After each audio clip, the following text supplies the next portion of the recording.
Alright guys, welcome back to the channel where today we're talking WWE 2K Battlegrounds as we have a bunch of new confirmations including full details on the different character classes, crossplay and various ways to interact with and break the ring.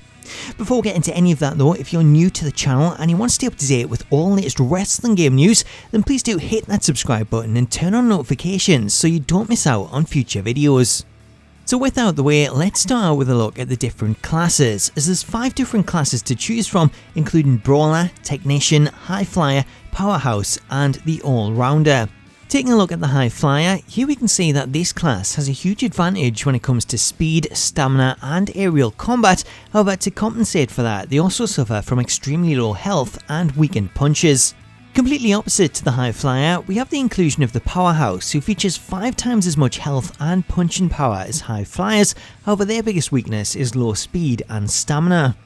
Up next we have the Brawler class, which is pretty well balanced in terms of power, stamina and health, with its weakness being a lack of throwing power in aerial combat as well as slightly slower speed. Opposite to the Brawler, we have the Technician class, which sees a boost in the opposite stats, as the Technician's class tends to be faster with more throwing power in aerial combat, while their weakness is lower health, stamina and punching power. Rounding out things, we have the All-Rounder, which is one of the best options that you can choose, as although it doesn't max out any specific area, it offers 3 stars in almost all categories. Now, as you've probably noticed, each of these classes also comes with their own special moves that are exclusive to their class, as the special moves included for the All-Rounder include Chin Up, which is the move that we've seen featured in a lot of the gameplay, where a superstar will throw their opponent into the air and then attack them with a giant uppercut. Also included, they have the Shooting Star, which is another similar move that we've seen, where the player launches their opponent into the air and then uses the Flaming Fists power-up to send them spinning.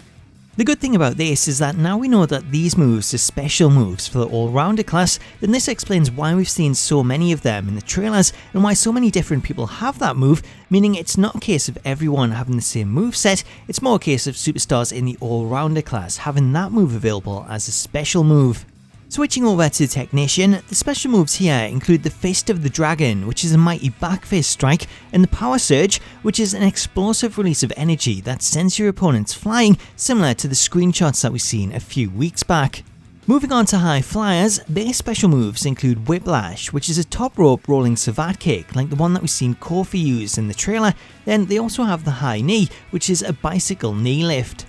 As for the Powerhouse, their special moves include the Driving Range, which is a double axe handle uppercut, and then they also have the Big Foot, which is a massive big boot. Finally, switching over to the Brawler class, their moves include the Deep Fake, which is a combo of a decoy punch which is followed up by a strike to the jaw, similar to Tyler Bates' Bop and Bang, and then they also have Feet First, which is a double-footed dropkick. Alongside these 2 special moves, each class also has another 2 moves that are available, and those can be triggered by using the left trigger and pressing A, or the left trigger and pressing B, as each class have a total of 4 special moves that can be triggered at any time.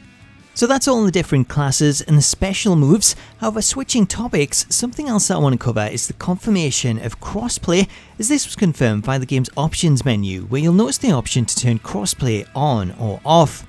Now, this isn't a new confirmation entirely, as crossplay is something that we talked about on the channel a few months back after it was listed on both the Xbox Marketplace and the Steam Store. However, at the time, I reached out to 2K for confirmation and they were unable to confirm which consoles would be included. In an update to this, there's still no official confirmation on whether Sony and Nintendo will allow crossplay. However, Google have come out and confirmed that it will be supported on Stadia, meaning players on Xbox, PC and Stadia can all play it together. Finally for today, let's switch over to some gameplay, specifically the ring break gameplay, as we've seen in the IGN video, it's possible to break the ring if you're playing in the auto shop and you use the exploding barrels, as throwing a barrel into the centre of the ring will cause it to fully collapse. Now, in an update to this, new footage confirms that it's also possible to break individual parts of the ring, as should you throw one of the barrels into a specific corner rather than the centre of the ring, then this will cause that part of the ring to collapse whilst the other side remains standing. The cool thing about this is that it's not only possible to continue wrestling in the broken ring, but it's also possible to pick up the broken ring posts and then use them as a weapon. So it's pretty cool to see that the ring break isn't always going to be the same as it was in the IGN video, as there's different ways that you can break it and then interact, rather than it always being the same. So there you go, that's the latest updates that I have for you on WWE 2K Battlegrounds. Let me know what you think in the comments, and if you're not already, please do hit that subscribe button and turn on notifications, as I'll be going hands-on with the game very soon, and I'll bring you all the details once I do. Until then though, thank you for watching this video, have yourself an awesome day, and I'll catch you later.